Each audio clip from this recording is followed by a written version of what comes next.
We're looking at Philippians 4 verses 1 to 9 today. So I guess the first pause the video moment should be while you read that for yourself.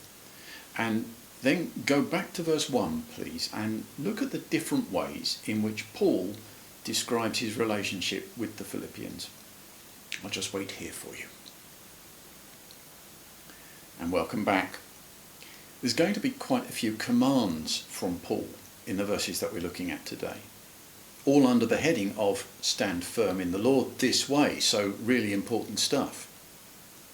Even more important then, I think, to point out these commands are being given by a brother to his brothers and sisters, by someone who loves them, so he wants the absolute best for them, by someone who longs for them, like homesick longing, doesn't feel complete without them. Someone whose joy in life is all about them and who's honoured to be associated with them. They're his crown. Now, if all those are truthful ways of describing a relationship, and in Paul's case I believe they are, then, and only then, it is a relationship in which commands can be safely given and received without the risk of one party lording it over the other or one party being exploited or humiliated by the other. Lessons for Christian leadership, I think. Commands are only as good as the relationship within which they take place. And that can always be better.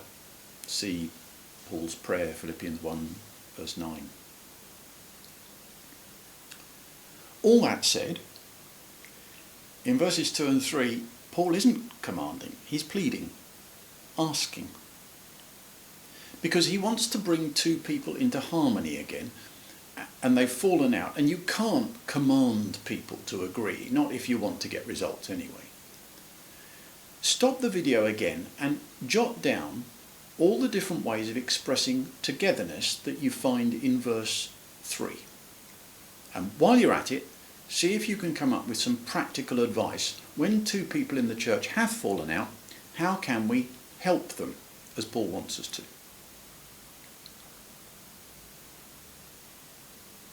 Welcome back. Paul is obviously aware of the temptation that we all have to deal with a falling out by going it alone. Not a valid choice when you're loyal yokefellows or side-by-side contenders. Independence then is far more like betrayal. You can't go it alone without letting everyone down. I wonder what you put on your to-do list for helping Euodia and Syntyche. Mine would definitely include showing them both that you love them, that you refuse to choose between them, and that you will not be helping them to avoid each other anytime soon. Again in verse 4, you get this command to rejoice in the Lord. You've got to conclude, haven't you, that this is really important. Well, why do Christians fall away? Most often in my past it's because I've lost track of joy. And without realising it, instead of rejoicing in the Lord, I began to source my joy from elsewhere. And then of course that joy evaporates, because it always will. And then what? Well, I stood around like a lemon thinking, I wonder when my joy will come back. What would Paul say? Go back and relocate it, Duncan, in the Lord, now, before you do anything else. This is how to stand firm.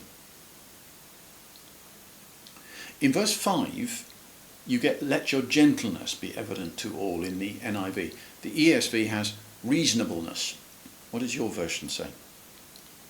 The original word expresses something like sweet reasonableness, and as one commentator puts it, we're talking about the very opposite of standing on one's rights. Hence the addition, the Lord is near. However you take that, the Lord is near.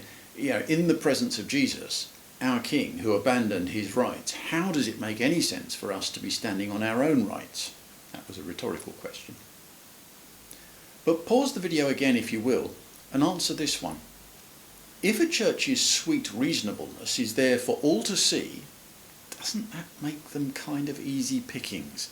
Won't they either become a church where anything goes, or vulnerable to kinds of people who are prepared to turn up and throw their weight around? Discuss. Welcome back. Yes, I've found it's the other way round. The churches where everybody stands on their rights and nobody listens to anybody are the ones who easily get swept away. The ones where the default in the members is reasonable and who, having given up their own rights, are free and able to look out for each other. Their defences are pretty much impregnable. Anything less than reasonable, you see, stands out a mile, and nothing less than love will ever be acceptable, which rules out most funny business, without what P.G. Wodehouse once called unnecessary ranny-gazoo. And we all want to avoid that, don't we? Verses 6 and 7 you might want to read either now or later alongside Matthew 6, 25 to 34.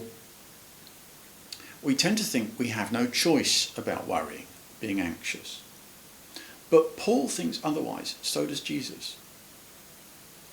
The more we choose to just live with worry, the more worrying seems to make sense to us and the less we trust, thus leaving our hearts and minds vulnerable, unguarded. Prayer is where we engage with who God is, and in the light of who he is, it simply doesn't make sense to worry. In order to stand firm then, maybe you will want to pause the video now and pray. In order to stand firm, perhaps we should resolve to turn the next conversation that another believer has with us about their worries into a prayer time as soon as possible. If you've been away, welcome back. Now, if worry is alarmingly easy to do and very bad for us, in verse 8 we have something that is very good for us, and for many of us it's very hard for us to do. Why is that?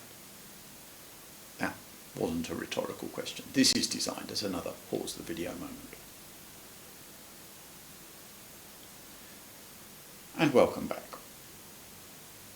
Some of us may have just decided to reconsider our browsing habits, our choice of literature or our entertainment. All of us, at any rate, are commanded to pay serious attention to the good stuff around us. Not just to ignore it or take it for granted, but to think about it. And together with that discipline, because verses 8 and 9 are all one sentence, there is the command that where we see an excellent example of a servant of God, we are to follow that example. Do this and we won't fall away. The God of peace will be with us. And that's got to be good news for everyone. Further studies? Well, why not start a list of things that are noble, right, pure, lovely, admirable, excellent or praiseworthy? See how long it gets by the end of the week. The way Paul expresses it, by the way, gives me to understand that he definitely wouldn't accept me saying, couldn't find anything for an answer. And then there's Matthew 6, verses 25 to 34. Worth spending some time there, I think. But enough. If you have been, thank you for taking part.